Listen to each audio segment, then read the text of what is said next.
This is absolutely going to revolutionize cooties testing. Now, I don't want to toot my own horn or anything, but back in 2020, I actually had the insight and I did a video that was probably taken down off this platform, but it probably still lives on. It definitely is over at peggyhall.tv, which is the vault of all of my videos and my public appearances and Pastor David's sermons and a lot of behind the scenes and all my Facebook live streams and all of that is there. And I think this also lives on BitChute. And I had the idea if your boss or your doctor or whatever, you had to see if you were tested for this mystery illness, which by the way has the exact same symptoms as how do I put it, the flu. But of course, it's completely different because one is called the flu and one is called cooties. So they're absolutely different. And you know what they want to do is they wanted to dig around in your brain matter because that's apparently where the virus lives. Oh, I even said that word out loud, even though it's invisible. But I do want to go on the record to say that if the FDA and the CDC and the HWO say that you can see it, then I stand by what they say. But I have something. So my idea was you could just breathe on the swab, right? Your breath is so deadly. Why not just breathe on that swab? Why do you have to have it digging around in your brain if your breath is so deadly? But I have something even better. Wait until I tell you about this revolutionary new idea for testing to see if you have this mystery illness. Now, yeah, instead of having that swab, dig around up in your brain matter and just by the way, this is an area that not only it's kind of the olfactory nerve can be irritated by that.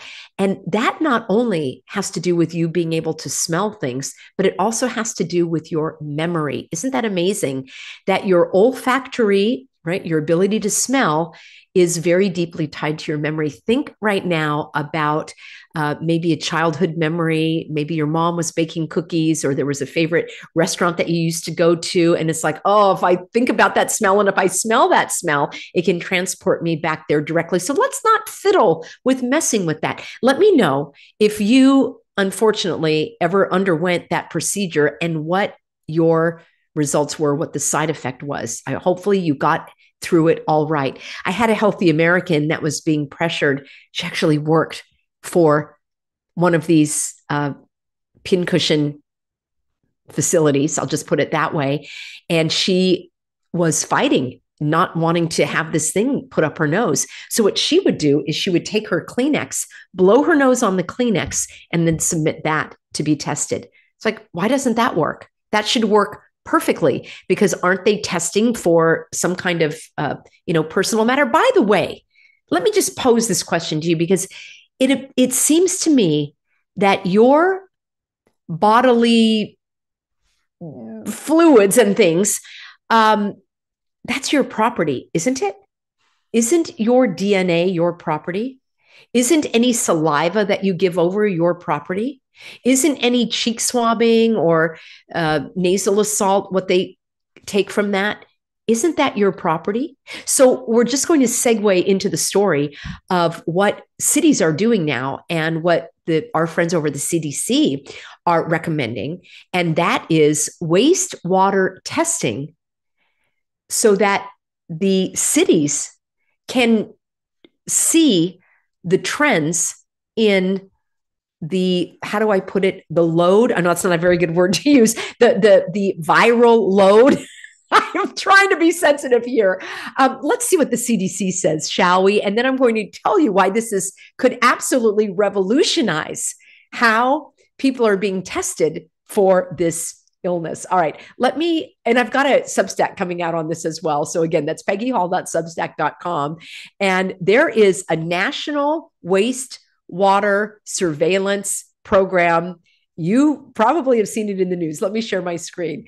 I have a couple of questions about this, and it's quite strange, but I do want to bring this to you. So here we are at the cdc.gov, and I've done a lot of research on this website, have been doing it for years. It's interesting to see how they will scrub some of the pages. In the early days, I did a video where the then Surgeon General told everybody that they should make a suffocation device out of an old scarf. And underneath that, let me share this with you before we go further. Underneath that video, there were maybe half a dozen, I don't know, maybe 8, even 10 links to different studies underneath the video. And if there was a person, and probably like many people, never even clicked through to read those studies to actually even determine whether or not those studies were supporting this concept of using an old scarf, to keep you healthy. Well, I actually clicked through all those articles, and you know what? I didn't click through because they weren't linked. I had to do my own research, and I would find the title of the, report, the science that they were tying in. And then I actually researched that. I read every single one of those scientific articles that they were referencing in order to support this action. And I did a video where I took you through. That's where my phrase of "shall we" really stuck, because I kept saying, let's look at the next article. Shall we? Let's look at the next piece of research. Shall we? And time after time, I demonstrated that not even one of those references had anything to do with the old scarf and not breathing oxygen. It had nothing to do with it. And if you read that with not even a critical eye, just like kind of skimming the surface, you'd say, is this on the wrong page? Because none of these references have anything to do with what the Surgeon General is talking about in the video. And when I pointed this out, I was not even talking about whether they worked or any of that. I was pointing out that the references did not support what he was saying. Later, when I went back, the CDC had scrubbed that page. And my friends over at the FDA, by the way, you should believe everything the FDA says as well. My friends over at the FDA also had information about the N95. And it was right there, a complete paragraph that said, how do I put this delicately, that this medical device that you need to be fit tested for. So any of you that are working in a hospital or any location, and you're being told that you have to wear the N95 because you are not a human pincushion, you need to be tested by a doctor or medical professional who checks your heart rate, makes sure you're not claustrophobic, you're going to pass out, you're breathing. So there are many people that fail this test, and not even in quotation marks, that are not able to endure wearing that. It is a type of respirator, and it's very tight fitting, and I personally would not be comfortable with one. So that is one way that you could, let's say, stand your ground in terms of finding a different way to keep your job without wearing that. The FDA even pointed out until I pointed it out, and then they scrubbed the website, their web page as well. And it clearly stated, and let me put a little space here before I get into the next topic, just so that I can be safe and deliver this information clearly. This one medical device actually stated that it did not prevent the spread of certain things, and it did not prevent people from getting sick. And so when I pointed that out, and I was simply asking the question, well, if that's the case, why do you have to wear one? The FDA took that down as well. So we're back at the CDC, where I'm old friends. I've done lots of research on this website. As a matter of fact, it's quite interesting. And you can find out about causes of death, happy things like that. And the death rates, the information is a little bit lagging, but not that I believe, of course, I believe everything that's on that website. That's what I meant to say. But the trends are really interesting as well. The information that they give, the information that they don't give. I've made phone calls to the CDC. I've made phone calls to the FDA. They actually called me back. I have found that government workers actually call you back much more than like Verizon or, Walmart. So I like calling the cities and the counties and the state and these agencies.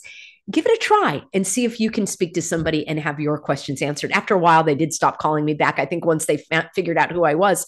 But on that happy note, we're going to take a look at the CDC, and this is their National Wastewater Surveillance System. Isn't that wonderful?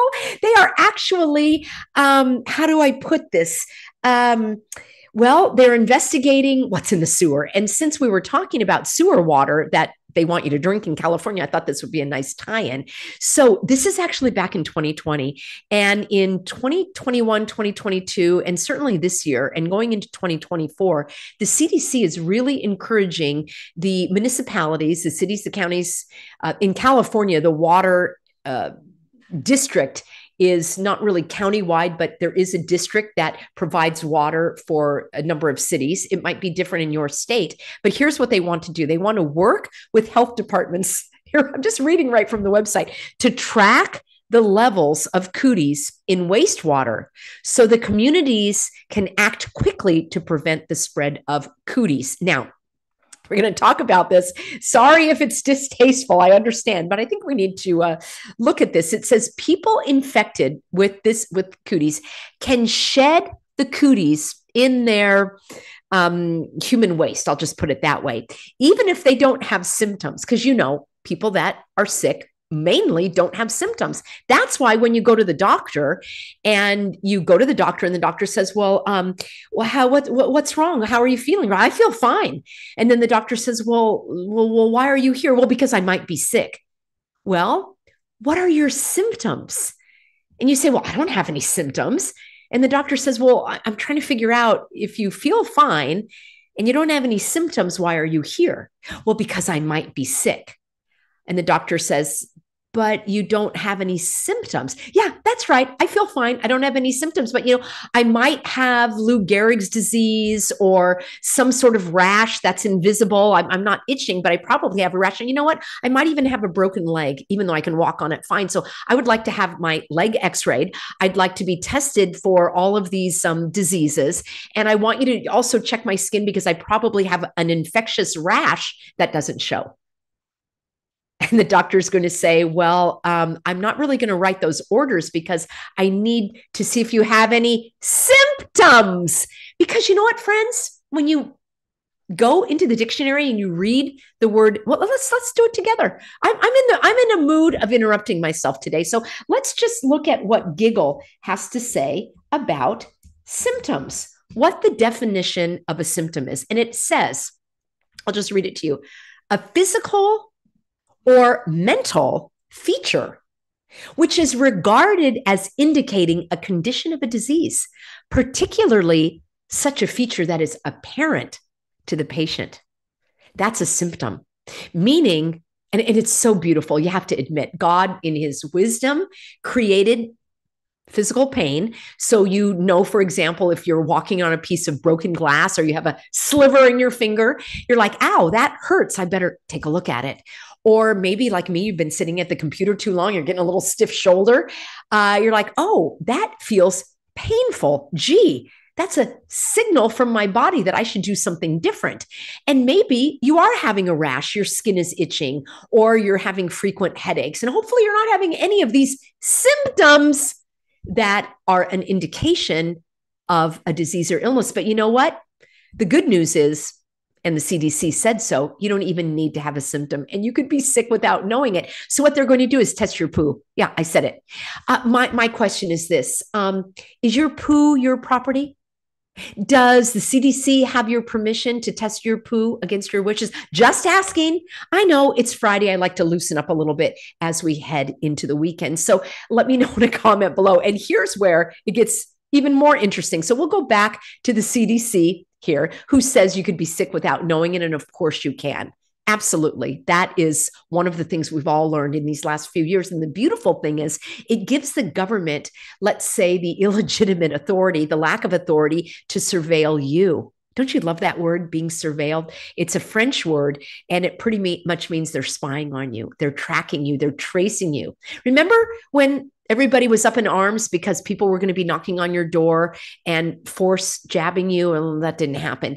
And then they were going to be tracking you on your cell phone. Oh, that didn't happen. It didn't happen to me. Hopefully it didn't happen to you.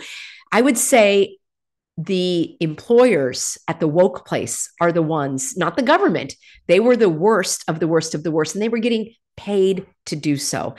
And I exposed the billions and billions, hundreds of billions of dollars in fraud that came out of that cooties relief funding. So let's do this. Let's go back to the CDC.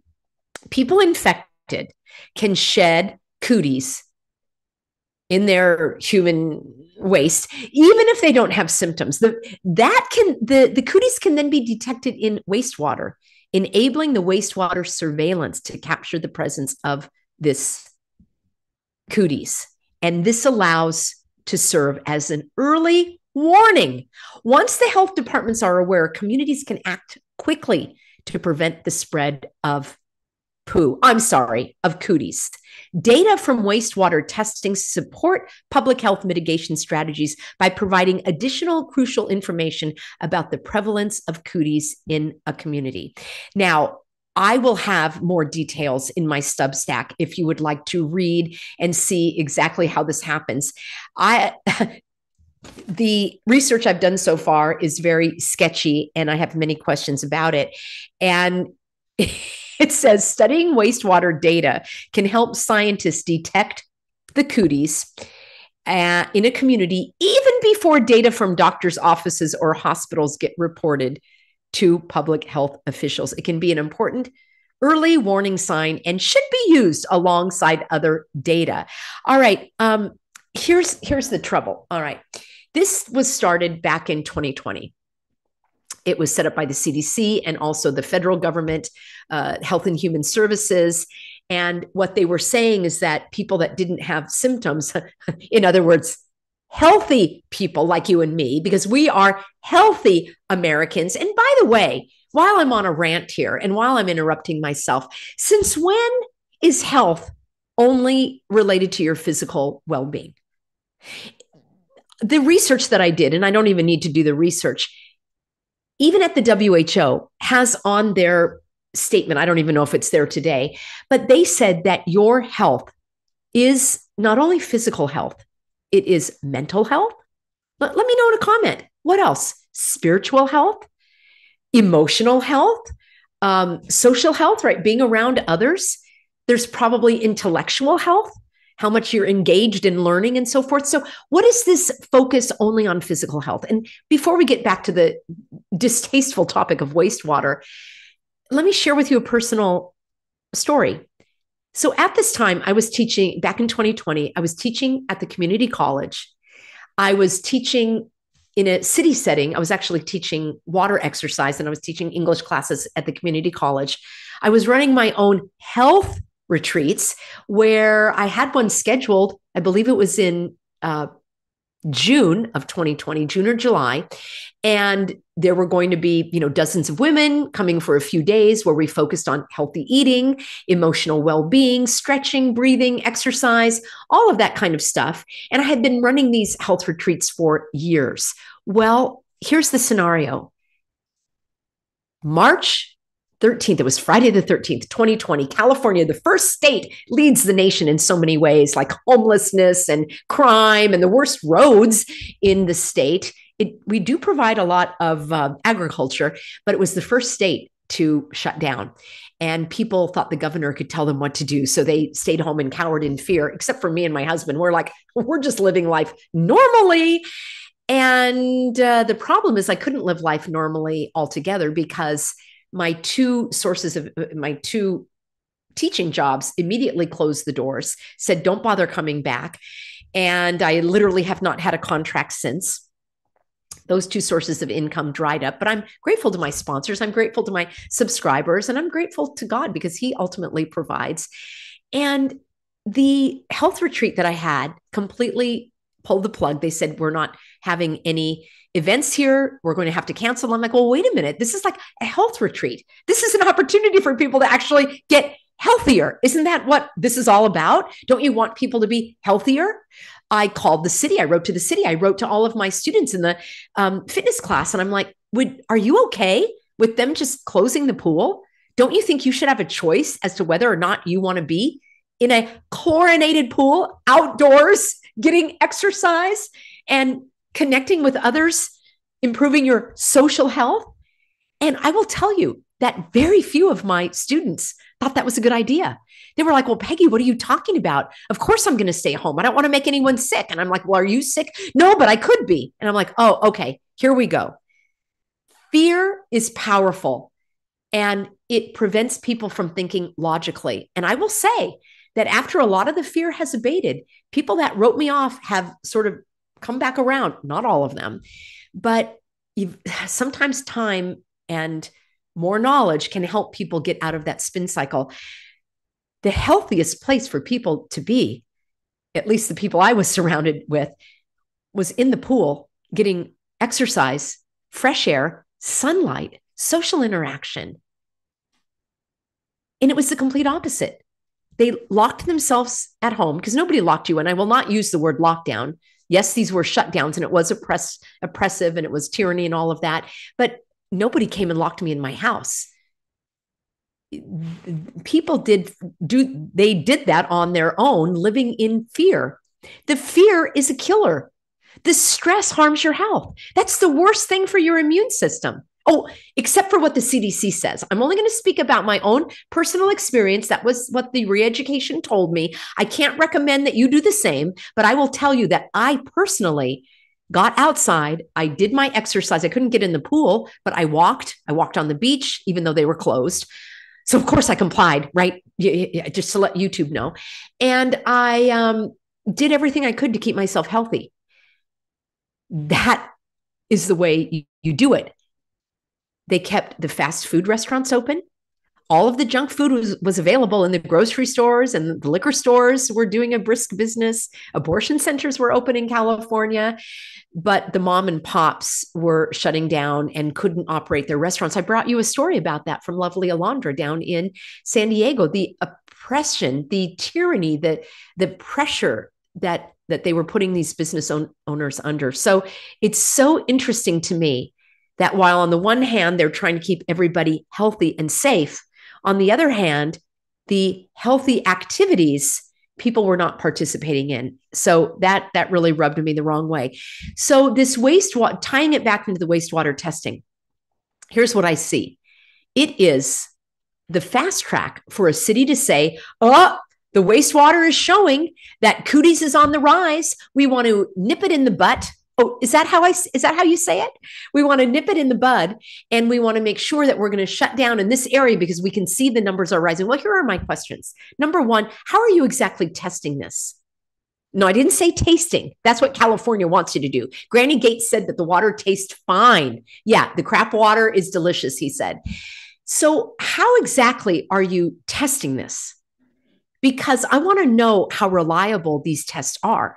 And I want to know if and again, the CDC does go into great detail, but this is the question I have. How do you know it's reliable? And also, how do you know, let's say that they have a reliable test and they're telling us that the levels are rising. Well, excuse me for being a little bit crude here, but how do you know all of that is not coming from just like a handful of people? Maybe they're having some bowel issues and they're using the bathroom frequently. Maybe the levels are rising because it's only coming from a handful of people. How can you extrapolate that to say that it's coming from many people? Inquiring minds want to know. We need to ask these kinds of questions because that's what critical thinkers do. So that really troubles me. But I am going to end on a happy note here. So there is funding that is coming from the federal government to the states and their water municipalities to do this testing because there's never any waste, fraud, or corruption with government money going to the states and the cities and the counties. Never, even though I reported on that the other day. So that's just a surefire way of making sure that this wastewater testing programs are carried out correctly. So here are a couple of additional concerns. Okay. Number one, how do you know where it's really coming from? Maybe there were people that were like passing through your county. And for example, in the county of Orange, they were going to Disneyland. Are they going to be testing all of that wastewater that comes from Disneyland? Aren't many of these people tourists? Are they experiencing tourista? You know what that is. How can you extrapolate that to say that this cooties is on the rise in a particular geographic region? That's another question I have. Now, here's the little hidden nefarious things about this testing program. I can't really opt out of it. How do I tell the water district, my poo belongs to me? Just to be a little crude here. How is that fair? Can't I opt out of that? Well, apparently you can't. And apparently you can't because it's done anonymously, because your name and your ID is not tracked to your waste. somehow, apparently, that is not a violation of your rights. I still feel that it is in some way. So that is troubling to me. Like, can I get a religious exemption to opt out of the wastewater testing? I don't think so. Here's the other thing, entire communities now can be flagged if the numbers are rising. So does that lead to the mass quarantines that we've been fighting? If you have not seen my videos about states that can forcibly quarantine you, I'll have to link those at the end of this one, because that is really troubling. I highlighted several states. There are probably more. I'm doing more research on this. But the fact is, that is probably something down the road that they are, rubbing their hands in glee over, hoping that they can do more of that. And the third thing is, what about this massive data harvesting? What else are they getting as they're doing this testing? But here's the good news. Let's use this against them. Let's turn the tables on the tyrants, shall we? I think some of you already have concluded what I'm about to say here. Let's say that your employer is going to require you to be tested in order to not become a human pincushion. Wouldn't it be interesting if, instead of giving your employer a sample of your brain matter, you gave them a different kind of sample based on the wastewater data surveillance and tracking? So you can just, instead of swiping, you can wipe. What do you think of them apples? Some of you are not going to like the content of this video, but many of you will. So that's what I have to say. This could simply revolutionize the cooties testing protocols. Don't swipe, wipe.